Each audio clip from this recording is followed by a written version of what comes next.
Seguinte, eu acho que a gente já pode, né? A gente já pode dar a benção, né? Apostólica. E a gente já dá o seu culto. Amém. Não acender a churrasqueira, tá? Glória a Deus, queridos. Então, eu vou ser breve, prometo. Vou ser breve. É só rapidinho, assim, um pensamento, né? Um pensamento só. Tá bom, gente? Um pensamento. E eu gostaria que os irmãos abrissem as vossas Bíblias.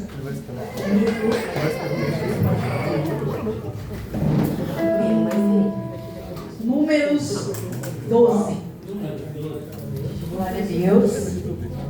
Vou guardar os irmãos. Samuel não está aqui para fazer o segundo, né?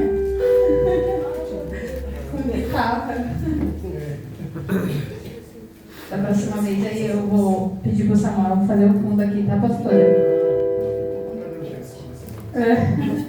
Amém? Todos acharam? Eu vou iniciar a leitura.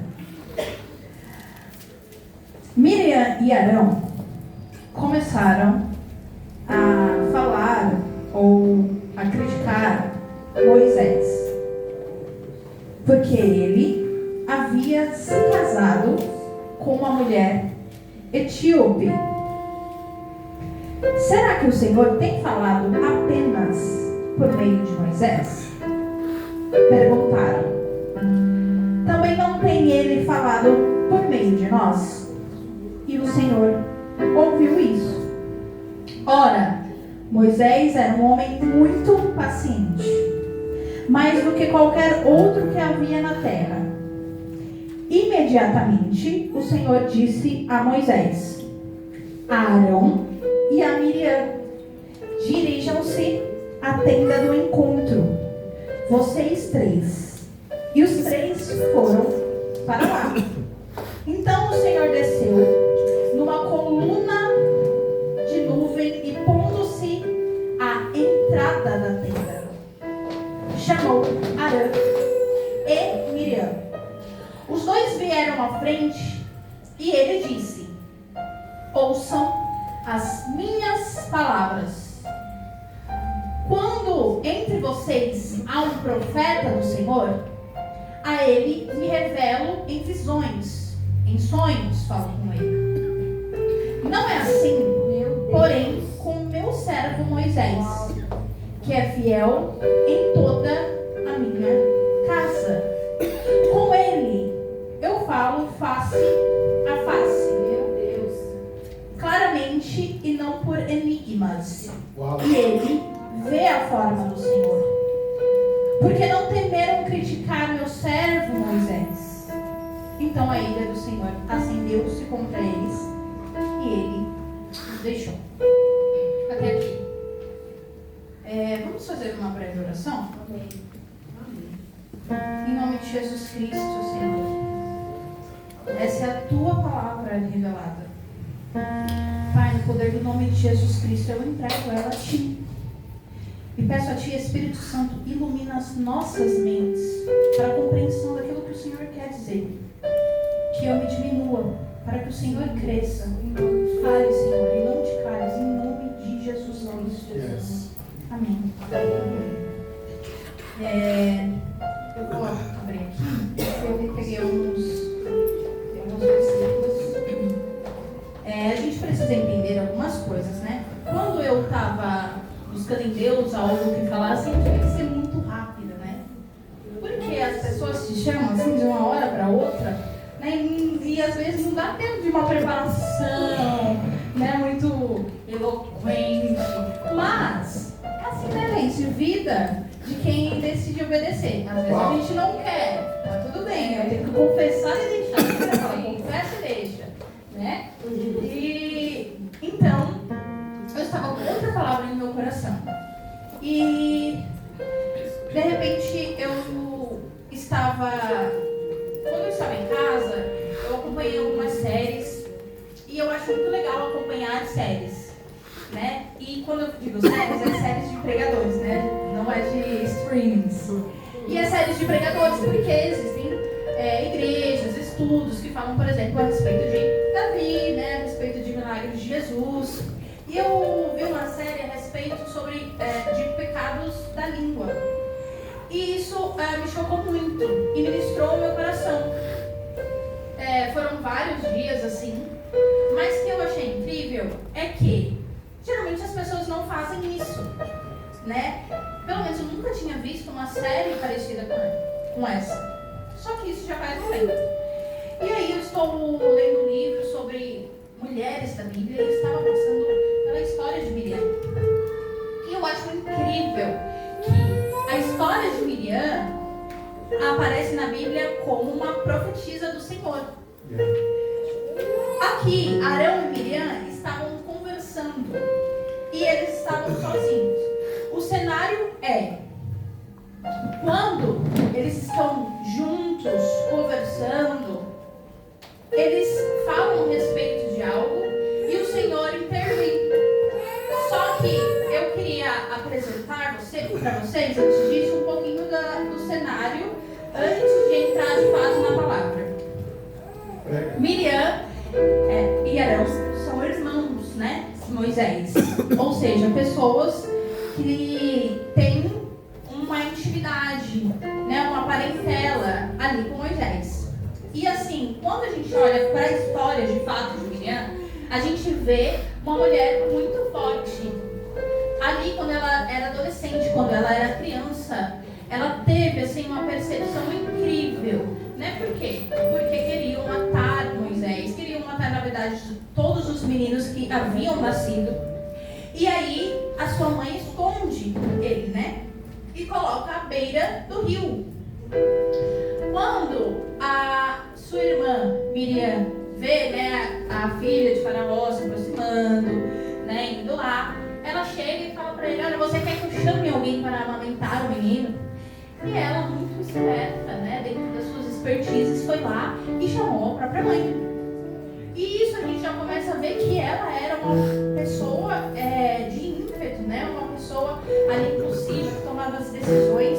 Claramente, ela tinha uma postura ali de liderança, né, que vai apresentar depois. Então, quando Moisés, ele vai lá, ele sai, né, liberta ali o povo do Egito.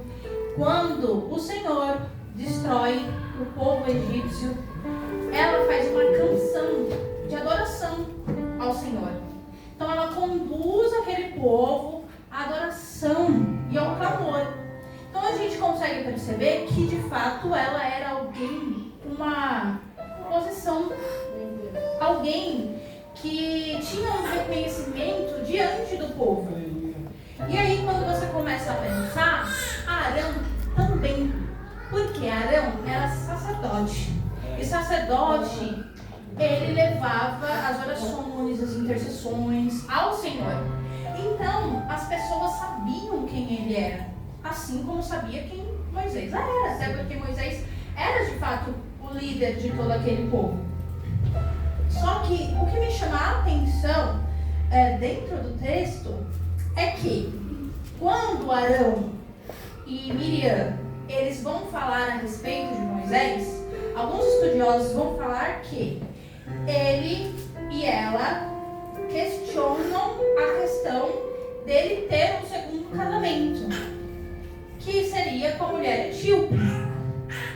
Só que, quando a gente pensa em Números 11, que vem antes ali dessa história de fato, a gente vê um cenário.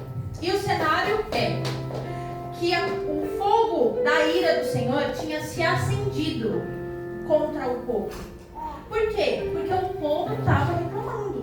O povo saiu do Egito e começou a reclamar e começou a murmurar. Então, assim, o capítulo 11 vai dizer o seguinte: aconteceu que o povo começou a queixar-se das suas dificuldades aos ouvidos do Senhor.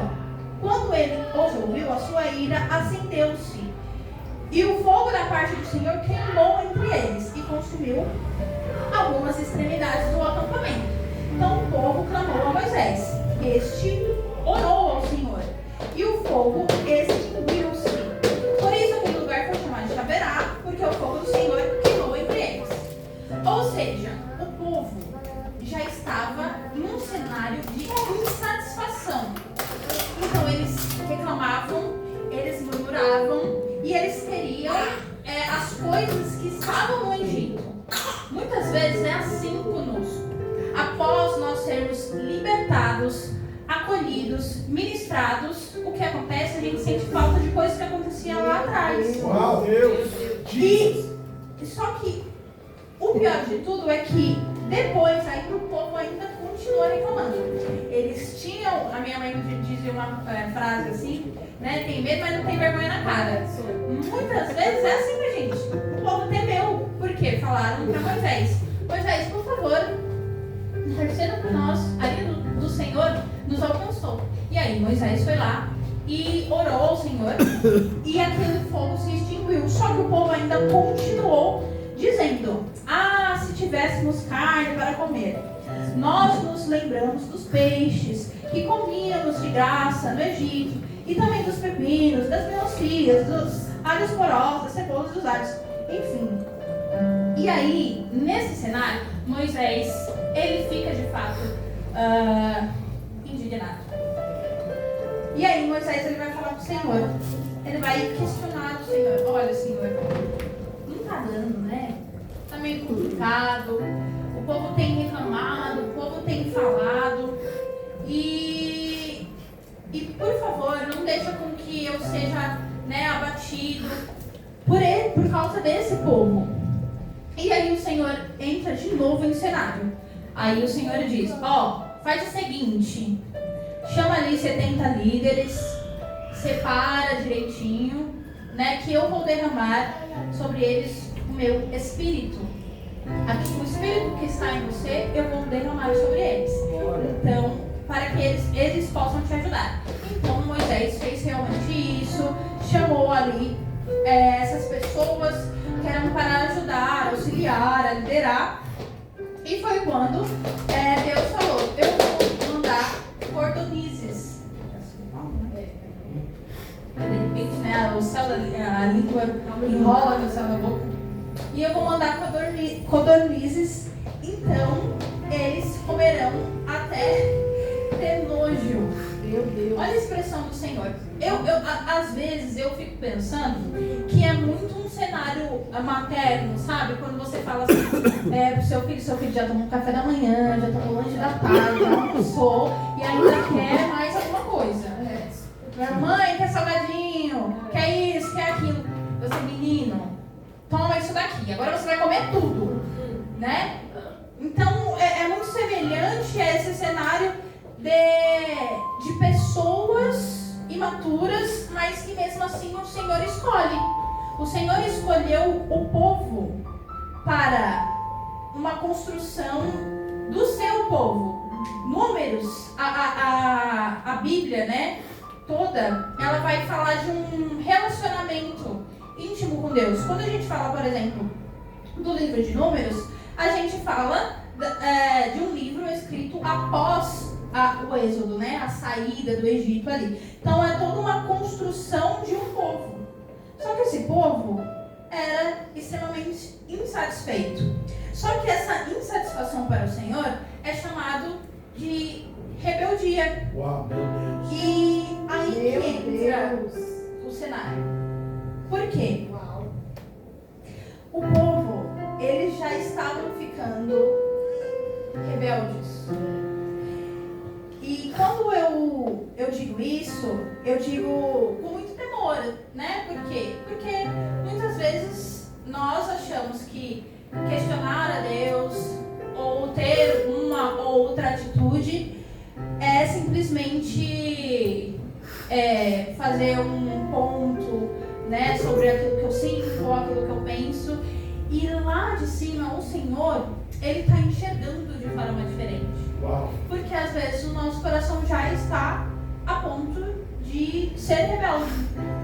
Por exemplo, quando o Senhor fala a Samuel, quando estava ali no cenário de escolher, né, o próximo rei, Samuel estava vendo que a aparência. E o Senhor fala, eu vejo os corações. Então, muitas vezes, nós temos algumas posições que é de falar bem, né, ter algumas posturas, algumas decisões, mas ali o Senhor já está sondando os nossos corações e Ele diz, essa atitude veio de um ponto, de um sentimento de rebeldia, né, de querer se contrapor, de não aceitar aquilo que eu, o Senhor, escolhi. Aí entra, de fato, o Números 12. Números 12, quando Miriam e Arão começam a questionar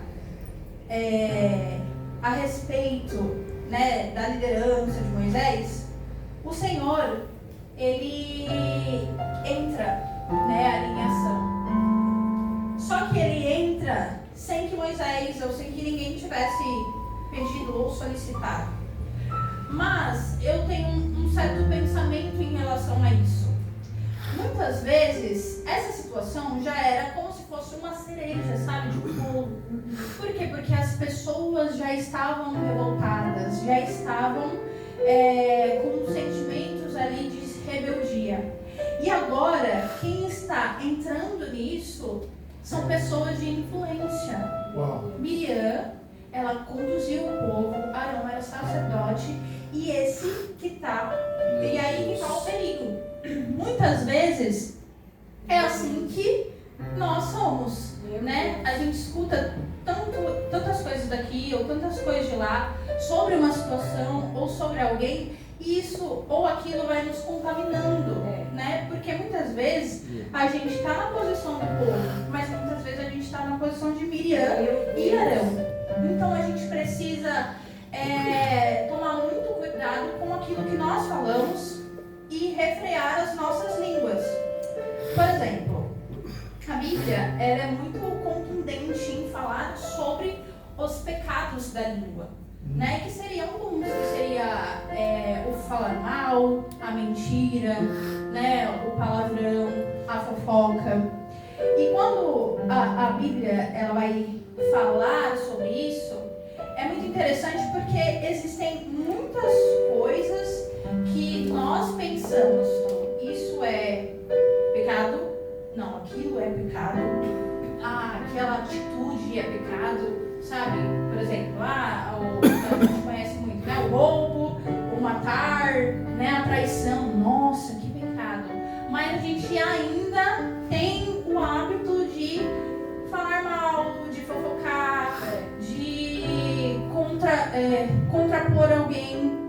E a questão é que a Bíblia, em Isaías 6:5, vai dizer assim: então disse eu, ai de mim, estou perdido, porque sou homem de lábios impuros, habito no meio de um povo de impuro lábios, e os meus olhos viram o Rei, o Senhor dos Exércitos. Então um dos serafins voou para mim, trazendo à mão uma brasa viva que tirara do altar, como uma tenaz.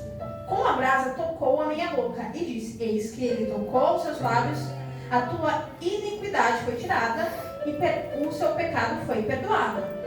Ou seja, quando ele fala de lábios impuros, a brasa ela simboliza, né, uma purificação. Então, quando o anjo foi ali tocar nos lábios de Isaías, e ele disse: teu pecado foi perdoado. Ou seja, a gente precisa ter a consciência de que isso também é um pecado. E isso é muito sério, porque isso está dentro do nosso trabalho, dentro da nossa casa, dentro da nossa igreja. Nós somos pessoas falhas. De fato, nós somos pessoas falhas.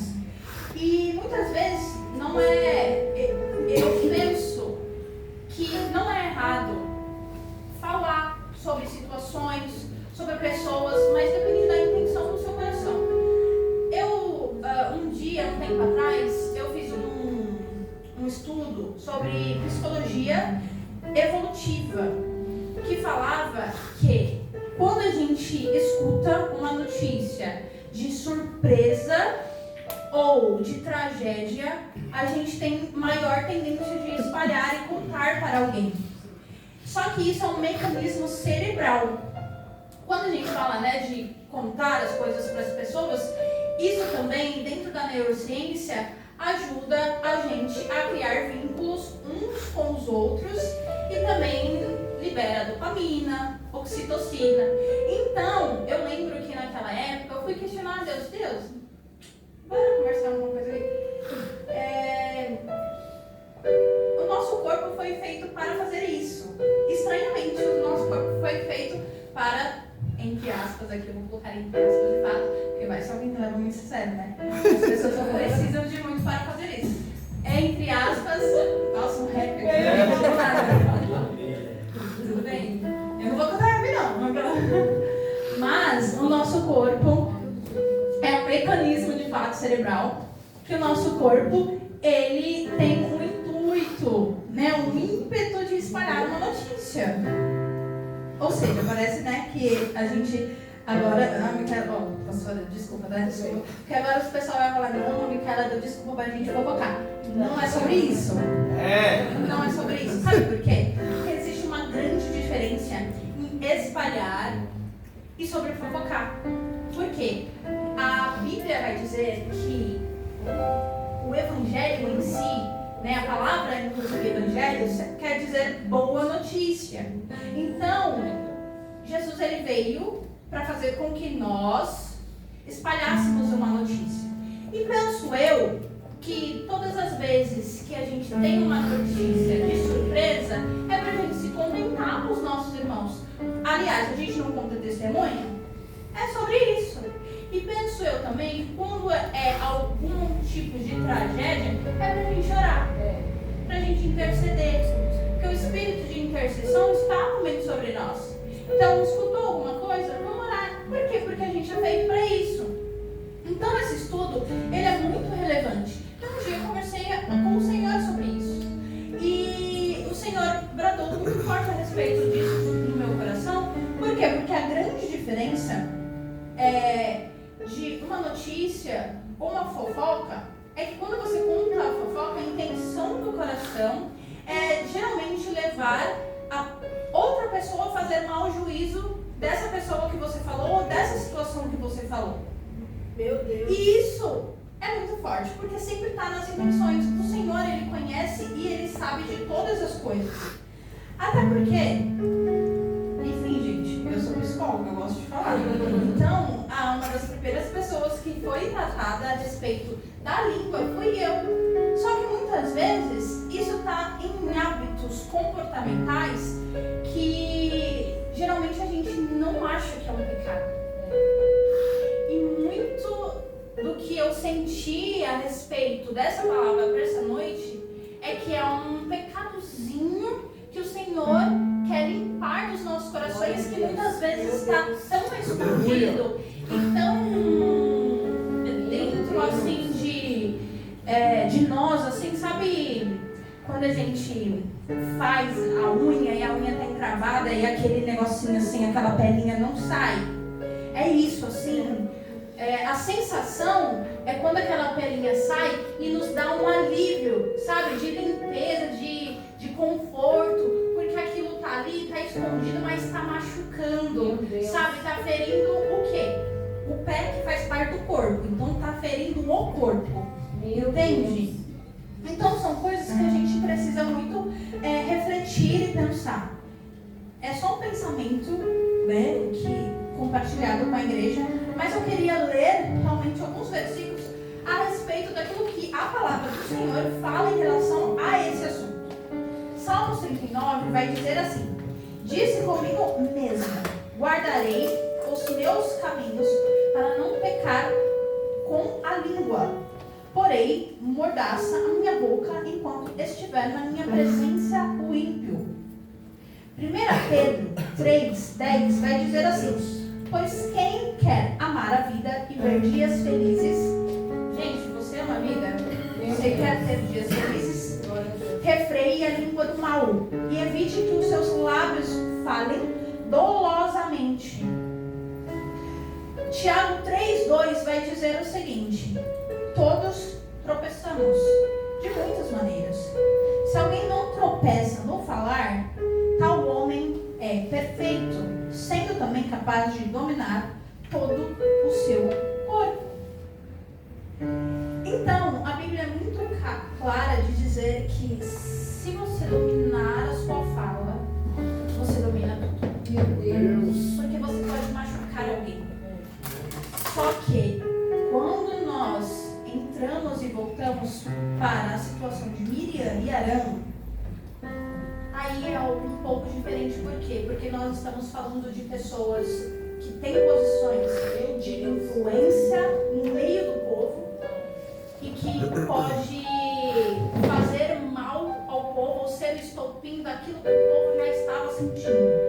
Então, na verdade, eles só precisavam de uma desculpa, sabe? E aí, o Senhor intervém. Ora, Moisés era um homem muito paciente, mais do que qualquer outro que havia na terra. É engraçado que depois que eles questionam, né, a respeito de Moisés, a Bíblia defende ele, falando que ele era muito paciente. E isso é muito engraçado, porque como que a gente olha para Moisés e pensa que ele é muito paciente, sendo que lá atrás ele matou um egípcio.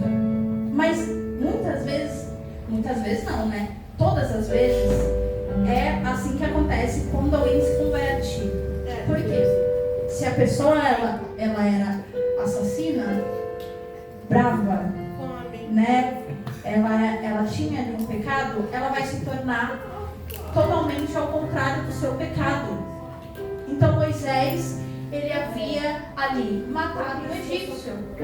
Só que quando ele encontrou o Senhor, ele se converteu, ele nasceu de novo. E ele passou a fazer e a ser aquilo que ele nunca foi antes. Ou seja, ele era manso. Ele passou a ser manso. Né? E é assim. E é verdade. Né? Por exemplo, vai dizer que Paulo perseguia a igreja. Quando ele tem encontro com o Senhor, ele passa a cuidar e a ensinar a igreja. Yes. Ou seja, a pessoa que de fato nasce de novo, ela vai se transformar naquilo que um dia ela nunca foi. Naquilo que ela nunca teve capacidade de ser. E aí o Senhor, ele pede para Moisés, Arão e Miriam encontrar ele na tenda. Só que me chama muito a atenção o versículo 5. Então o Senhor desceu numa coluna de nuvem, pondo-se à entrada da tenda. Chamou Arão e Miriam. Gente, juro. Não. Yes. Não, é sério. Pensa comigo. Prega. Não, vamos pensar aqui, ó. Tá lá. Arão e Miriam conversando, só que eles estão sozinhos. Meu Deus. Ninguém escutou nada. Mas quem estava lá? Deus. Yeah. O pior de tudo é isso, né, gente?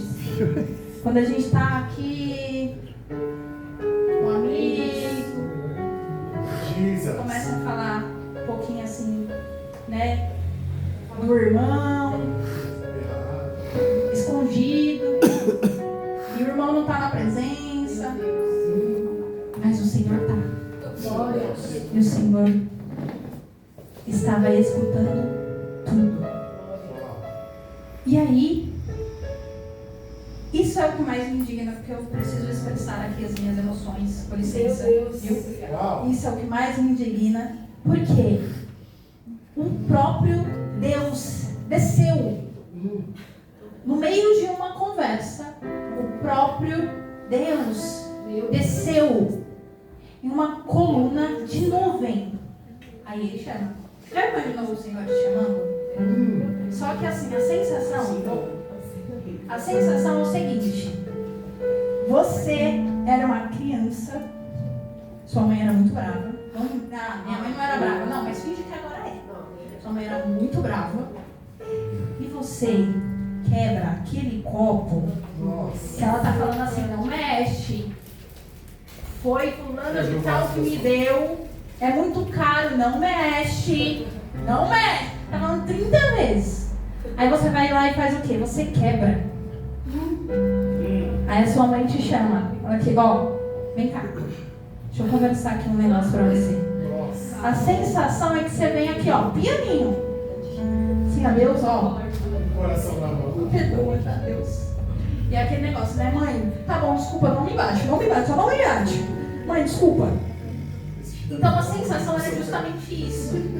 De que o Senhor desceu para dar ali uma bronca, né? Com amor, porque a Bíblia também fala que quem corrige ama, né? Em Miriam e Arão. E os dois vieram à frente. E aí ele começa: ouçam as minhas palavras. Quando há um profeta do Senhor, eu me revelo de fato a eles, em visões, em sonhos. Porém, com Moisés, não é assim. A ele eu falo face a face. O Senhor desceu para defender alguém. Defender alguém a quem ele escolheu. Por quê? Porque muitas pessoas, eu vi alguns estudiosos dizendo que nesse momento, inclusive Miriam e Arão tiveram uma certa inveja de Moisés. Só que pensa só no cenário. Se o povo já estava insatisfeito, se tudo já estava uma loucura, aí entra Arão e Miriam com gatilho, com uma inveja, querendo tomar, muito possivelmente, o lugar de Moisés. Só que era o cenário perfeito para eles fazerem isso, porque o povo estava insatisfeito. Então imagina eles virando e falar assim: gente, vocês não acham que Deus pode também falar através de nós? Deus também pode usar em nós? Só que antes de tudo isso acontecer, Deus já vem e fala assim: ó, seguinte, com Moisés eu falo face a face. Para de questionar aquilo que eu decidi. Que eu decidi. Para de questionar a liderança que eu coloquei sobre o povo. Porque foi eu, o Senhor, que escolheu. E eu, o Senhor, que desço para falar com o meu servo. Aí vai dar continuidade. Então, a ira do Senhor se acendeu contra eles, e ele os deixou. Quando a nuvem se afastou da tenda, Miriam estava leprosa. Sua aparência era como a de neve. Arão voltou-se para Miriam, viu que ela estava com lepra, e disse a Moisés: por favor, meu senhor, não nos castigue pelo pecado que tão totalmente cometemos. Não permita que ela fique como um feto abortado, que sai do ventre da sua mãe com a metade do corpo destruído. Deus. Eu fico pensando que Deus usa a gente de exemplo, né? Eu estava conversando com a Roseli e tem um meme que é tipo um patinho triste, sabe? E aí fala assim: nossa, eu queria tanto tomar algumas decisões erradas, mas vai que Deus me escolhe para usar de exemplo. E foi exatamente isso que aconteceu com Miriam. Porque pensa só, quantas pessoas não deveriam ter questionado a respeito da liderança de Moisés? Só que o Senhor não usou ninguém de exemplo. Mas quando Miriam e Arão falaram, utilizou a vida de Miriam. E muitas vezes é assim conosco. Eu penso o seguinte: quanto mais influente você for, mais Deus vai te usar. Seja para exemplos positivos, ou seja para exemplos negativos. Porque a Bíblia fala que quanto mais é dado, mais é ela veio. Então, eu também fiquei pensando a respeito de que, porque só Miriam e não Arão,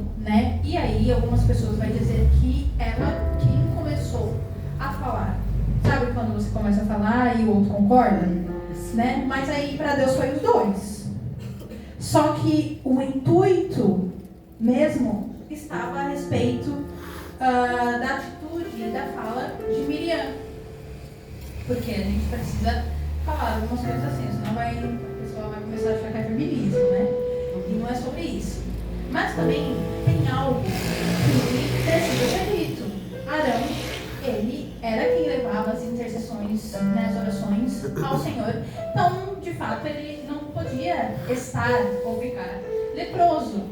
Mas Miriam, ela era quem conduzia as pessoas à adoração, né? Assim como ela fez depois que o mar ali foi aberto, né? Que o Senhor destruiu, né, os egípcios. Eu fico pensando que se fosse atualmente, ela seria uma líder de ciclo de oração, Meu Deus, né, ou de louvor. Mas se você parar pra pensar, a gente é church, né? Então a gente meio que não sabe o que é isso. Mas, Sei. mais ou menos, porque o que eu vi hoje Coisa prova, né? hoje foi meio complicado, assim, né? O church ali da sociedade. Mas tudo bem, tá tudo certo. E só que quando a gente pensa nisso, a gente pensa que de fato era uma mulher segura, era chamada de uma mulher de Deus, uma profetisa do Senhor. Então, ela era alguém de influência, alguém que tinha um título, e era um povo muito grande. Era um povo que o Senhor havia escolhido para ser seu. E quando eu penso isso, eu penso que esse povo é a igreja do Senhor. Yes.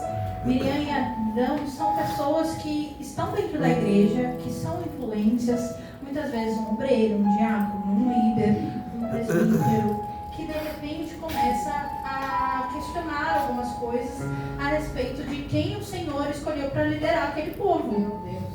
Só que dentro disso, é como eu falei, muitas vezes a gente pode falar, mas qual que é a intenção do nosso coração? Será que eles queriam de fato tomar o lugar de Moisés? Será que eles queriam contaminar o povo para que aquele povo de fato se rebelasse? Porque se aquele povo já estava insatisfeito e já era um povo rebelde, então vamos utilizar desse estopim para pegar o lugar que dentro de nós já queríamos. Meu Deus. E muitas vezes é assim que funciona. Quantas instituições, quantas igrejas, a gente não vê isso, né, acontecendo. E isso começa pelos pecados da fala. Uau. Os pecados da língua. Então, é algo assim que o Senhor de fato colocou em meu coração, mas que não é para desencorajar ninguém. Por quê? Porque se nós temos esse pecado, é pra gente mudar e não fazer. E se arrepender, né? Por quê? Porque a gente ainda vive em hábitos. Penso que a salvação é de fato para o ímpio, que não conhece a palavra de Deus. Mas a libertação é contínua para o crente. Então, enquanto nós estivermos aqui, nós precisamos ser libertos. Libertos de quê? De pequenos pecados que formam grandes estragos. Uau. Né? Porque dentro de um relacionamento, né, pessoal, nós entendemos que não são as grandes coisas que acontecem que destroem, né? Quando a gente pensa em aliança, quando a gente pensa em casamento, não são as grandes coisas que se destroem, mas são as raposinhas de fato, né? As coisas que são pequenas, mas que acontecem continuamente. E muitas vezes é assim dentro da instituição, até porque quando a gente pensa em igreja, a gente está pensando na noiva, na noiva de Cristo Jesus. E será que essa noiva, ela está limpa o suficiente? Meu Deus. Até porque a Bíblia fala que o Senhor, o noivo, ele vai buscar uma igreja limpa, pura, imaculada, né? E que nela não haverá pecado. Mas é impossível pensar nisso, né? Mas ela já está sendo preparada. E nós estamos aqui sendo preparados, moldados pela vinda, pela volta, né, do Senhor Jesus. Então, esses tipos de palavras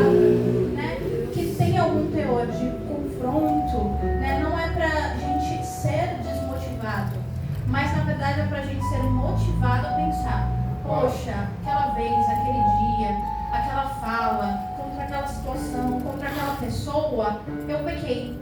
E eu analisei dentro do meu coração que aquilo não foi legal. Então, eu me arrependo, Senhor. Eu me arrependo daquele dia, daquela hora que eu machuquei alguém. Mesmo que aquela pessoa não estivesse ali. Só que o Senhor estava ali. E quando você machuca as pessoas de Deus, você está machucando o próprio Deus. Por quê? Porque nós somos irmãos. Nós somos irmãos em Cristo Jesus. E isso a gente aprende de fato continuamente. Todos os dias. Sabe por quê? Tem algo na psicologia que a gente chama de projeção. Inclusive é da psicanálise, né? Que é você projetar no outro aquilo que tem dentro de você. Né? Então, às vezes você depara com alguma pessoa, você olha para aquela pessoa, não fui com a cara não, gente. Você olha a primeira vez, você nem conhece a pessoa, não fui com a cara. Né? E aí, a Freud vai dizer que isso é um tipo de projeção. Por quê? Porque você não conhece aquela pessoa, você não falou direito com aquela pessoa, mas você já projetou algo nela ou nele que existe dentro de você. Então, se você está achando que aquela pessoa é uma pessoa maldosa, uma pessoa, sei lá, mau caráter, não deixa conta, não sei o quê, muitas vezes não é esse elemento não, viu, gente, espiritual. É questão de projetar mesmo, projetar angústias, projetar medos, projetar ameaças que estão dentro de nós e que a gente, às vezes, acaba passando aquilo pelo nosso colega irmão. Só que dentro de uma comunidade, né, evangélica, cristã, que simboliza a noiva de Cristo. Eu estou falando de instituição porque todos nós somos falhos. E a Bíblia fala que o joio e o trigo, né, serão separados. Tá? Então, assim, a gente vai ter dificuldades, vão ter desavenças, vão ter problemas, vai ter o bode, vai ter a ovelha, tá tudo bem, né? Mas basta a gente, de fato, ser a ovelhinha, né? Porque, tudo bem, às vezes eu tive atitude de bode, mas eu sou uma ovelha. Ó, gente, eu experimento, entendeu? Que aí eu faço vocês fazem isso no final do culto, tá bom? Pra Jesus. Então, é muitas vezes sobre isso, sobre ser igreja, sabe? Sobre sentir aquilo que o outro sente, sobre questionar por que estão questionando. Porque se alguém estivesse aqui, por exemplo, com Miriam e Arão, e eles falassem, porque assim, pelo que eu entendi, um fala, o outro concorda. Se um terceiro tivesse aqui e falado assim, calma, mas não foi o Senhor quem escolheu? Talvez Deus não teria decidido. Mas não tinha. Ou seja, os corações já estavam de fato contaminados. Mas se nós fôssemos, né, ou formos pessoas que questionam o porquê estão questionando, nós podemos nos tornar igreja, de fato, um irmão em Cristo muito melhor. A Bíblia vai dizer que precisamos nos aperfeiçoar na santificação. Isso quer dizer abandonar o pecado, deixar ele de lado. Pedro vai dizer que isso significa crescer para a salvação. Então, quando nós pensamos em alguns cenários, né, que exista um pecado da fala, a gente precisa literalmente abandoná-lo. E que isso também não vai ser do dia para a noite. Mas se hoje o Senhor está dizendo, é necessário com que a gente deixe esse pecado, com que a gente pare, sabe, de querer tomar a frente daquilo que o Senhor propôs, daquilo que o Senhor escolheu, daquilo que o Senhor já fez. Porque muitas vezes questionar o nosso irmão, uma decisão, a liderança, é questionar o próprio Senhor, aquilo que Ele decidiu, mas que possamos caminhar para uma santificação progressiva, Porque todos nós precisamos nos santificar. E de forma progressiva, de fato. Que nessa noite, o Senhor fale aos nossos corações aquilo que a gente precisa se arrepender. Se arrepender de fato. Quando Moisés clama ao Senhor para a cura de Miriam, ele é concedido. Por quê? Arão era sacerdote, então ele era responsável por levar a intercessão para o Senhor. Então quando Miriam fica leprosa, Arão ora por ela, intercede por ela, mas a cura não é concedida. Mas quando Moisés ora por ela, a cura é concedida. Bom, isso me fez entender algumas coisas no Senhor. Existem situações, existem pecados que, se não for a nossa cobertura espiritual, orar e interceder de fato por nós, a gente não é curado. Então existem pecados que a gente precisa confessar, parar e nos arrepender. E que os responsáveis de saber daquilo não vai ser um obreiro, um diácono ou um líder. Vai ser a sua cobertura espiritual. Vai ser os seus pastores. Porque a Bíblia vai falar, é o que a Bíblia diz, que quando Moisés ora por Miriam, que cometeu o pecado da fala, ela é curada. Meu Deus. Isso tem um teor muito simbólico, até porque eu não tinha nenhum tipo de palavra essa semana. Na verdade, eu estava no meu coração sobre Agar, né? Então, a gente precisa de um combustível, né? Que estava sendo a palavra de Agar. E que terça-feira, se eu não me engano, porque não é no meio da semana, eu ia falar no meio da semana. Terça-feira, eu tive um sonho. E nesse sonho eu entrava no corredor. E enquanto eu pregava, eu via pessoas, sabe? Como se fosse em posição fetal, assim. Via pessoas, só que elas gritavam e rangiam os dentes. Era a sensação de condenação, de quando as pessoas já estavam no inferno, literalmente. E se você perceber, a rebeldia ela leva para o inferno, ela não leva para o céu. Mas eu fui entender só depois, porque eu não tinha essa palavra. E quando eu via essas pessoas, elas começavam a gritar de dores pela condenação. E aí eu dizia, mas vocês não vão chorar? E aí alguém dizia assim, não tem como chorar, porque quando a gente é condenado, a gente não tem como se arrepender. E aí eu pensei, dentro desse sonho, eu vou pregar sobre arrependimento então. E no sonho eu não conseguia pregar sobre arrependimento. Por quê? Porque a nossa pastora entrava no sonho e tomava minha frente. E ela começava a pregar sobre arrependimento para aquelas pessoas.